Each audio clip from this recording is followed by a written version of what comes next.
Final bosses get too much credit. While an extravagant one-on-one battle to finish off a game can be incredibly satisfying, it's often a well-crafted final mission that resonates with players more than a single takedown.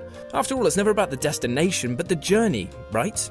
Acting as accumulation and final challenge of all the skills you've acquired over the course of the title, last levels have the ability to draw on all of the gameplay mechanics and skills you've learned over the game, making for a smorgasbord of experiences. Whether it's the bombastic climax of Halo Combat Evolved or the unassuming twist at the end of Red Dead Redemption, there are just some last levels that no gamer will ever forget playing through. With this in mind, I'm Jules from WhatCulture.com, and here are 10 of the greatest end levels in video game history. Number 10. Aircraft Carrier. Crisis. Aliens, Hawaiian shirts and explosions. Sign me the up. Having escaped to sea on an aircraft carrier, your transport is suddenly bombarded by an alien menace that you had seemingly all but eluded up to this point, leading to one of the most explosive missions ever featured in Crytek's first-person shooting series. With the entire carrier crumbling around you, there's a certain sense of emergency imbued into Crysis' final level. Blasting your way through a sinking ship while aliens tear through the hull like it was tissue paper, resulting in a disorientating flood hitting you at every single angle, feels genuinely cinematic. And you truly get the sense that you're fighting on the back foot after being taken by surprise by a smarter, better equipped enemy. As comrades are being brutally murdered all around you, it's up to exoskeleton-clad Nomad to take on the invading forces, hold off the enemies and go down in a literal blaze of glory. Absolutely sublime. Number 9. A Just Cause. Just Cause 2. Just Cause 2 is ridiculous. Embracing the wacky anarchy of the campiest 80s action movies, Avalanche Studios' open-world sandbox game has you doing some insane things during the course of the title's playtime. However, you've seen nothing until you found yourself boarding an atomic submarine to stop it from launching missiles in the game's final mission. But for those of you unimpressed at the thought of stopping nuclear missiles in a video game, you might want to know that you don't actually prevent the nukes from being launched in Just Cause 2. Instead, you'll have to chase after them, catching a ride on the back of the bombs while fighting off like-minded enemies who don't want you to defuse the explosives. And these boys are committed to earning that paycheck, I can tell you. So in summary, the finale has you literally getting headshots while riding atomic bombs. If that doesn't make you want to fire up Just Cause 2 immediately, then nothing ever will. Number 8. Cradle. GoldenEye 007. Just like its movie's namesake, the finale of GoldenEye takes place atop a radio antenna about as big as my own. However, what is clearly a waking nightmare for any Vertigo sufferer is turned into the setting of one of the most memorable first-person shooter levels ever. In an intense climax, you're tasked with chasing Sean Bean's Trevelyan across the skyline. Well, it's supposed to be Sean Bean, but with N64 graphics you could say the character model was supposed to be Shania Twain and everyone would believe you. And you've got to stop him from arming the GoldenEye satellite firing mechanism.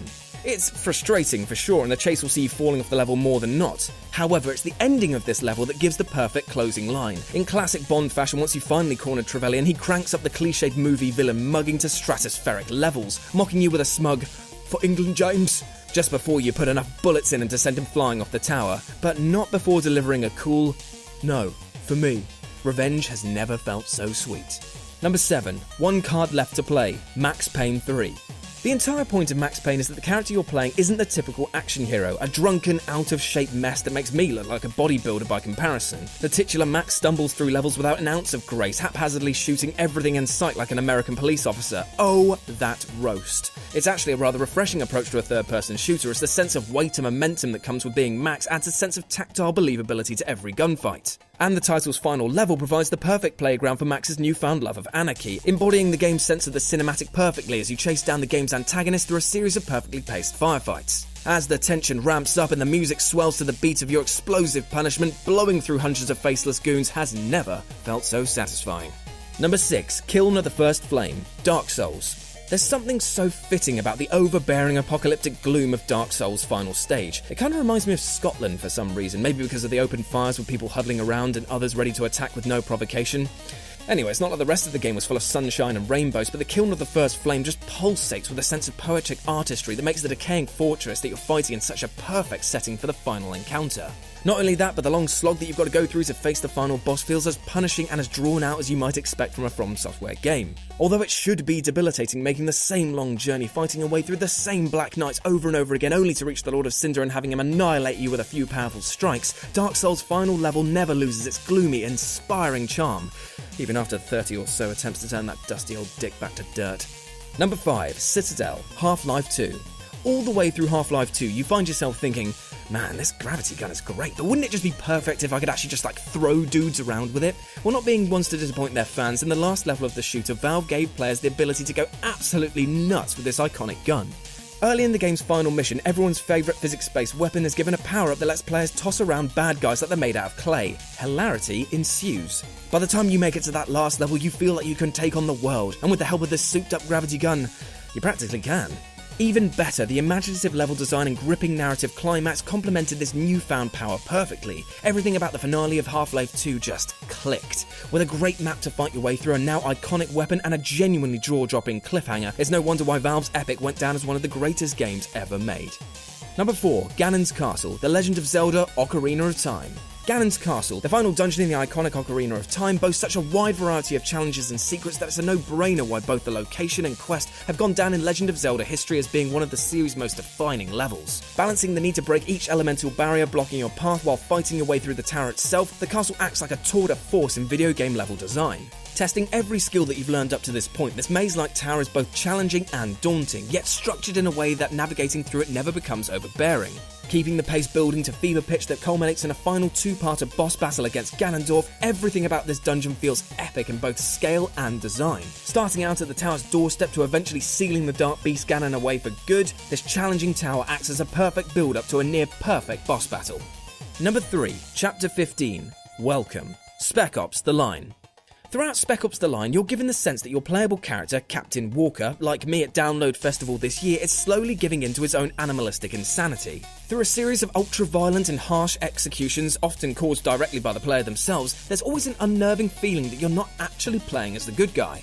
Finally storming the fortress of the game's antagonist Conrad in the final mission, you're given the directive to simply kill everything that moves. However, what would have felt like a generic final order in any other game is delivered with particularly grim undertones in Jaeger Development's first-person shooter.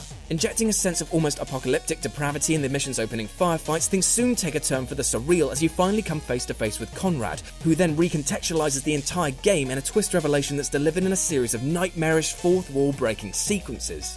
Up to this point, you were given the feeling that your character was slowly slipping into insanity, but until this final chapter's embrace of dreamlike gameplay, you just didn't know how far he'd fallen from grace. Number 2. Halo. Halo 3.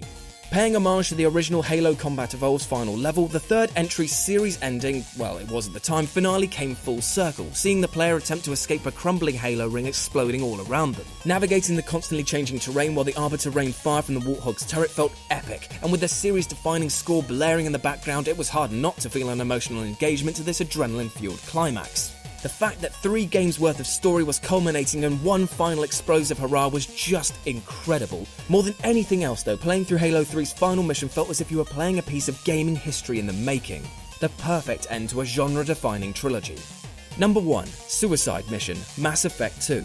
If an entire game is centered around the build-up to a single mission, then you bloody well better hope that that mission is actually worth the 20 hours of preparation players have had to put into it. Pinning the entire plot of Mass Effect 2 around a single suicide mission could have been as disastrous for BioWare as the final sections of Fable 3. Shame, endless shame on that ending, I will not forgive you. But fortunately, BioWare, like me in bed, managed to pull off the impossible. The level works so well because it actually lives up to its provocative name. Although more missions than you can count will have been described as suicide mission in video games before, it's rare that they actually feel dangerous and usually just end up with everyone getting out alive with the exception of maybe a few red shirts. But with Mass Effect 2, the last quest more than lived up to its moniker.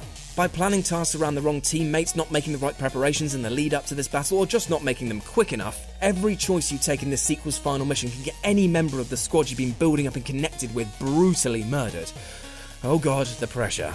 Even worse, completely mess up and even you can be killed permanently. There's no reload or restarting from a checkpoint. Make too many mistakes, not only can you get your entire squad killed, but the series' main protagonist can end up biting the dust too, resulting in a canonical ending where nobody survives. And that's our list. Got any lead-ups to legendary endings that you'd like to let us know about? Then drop them in the comments section below. And if you want to tell me personally how it's all going to end, then you can do so here and here. If you enjoyed the video, like, share and subscribe. I've been Jules for WhatCulture.com, and I'll see you soon.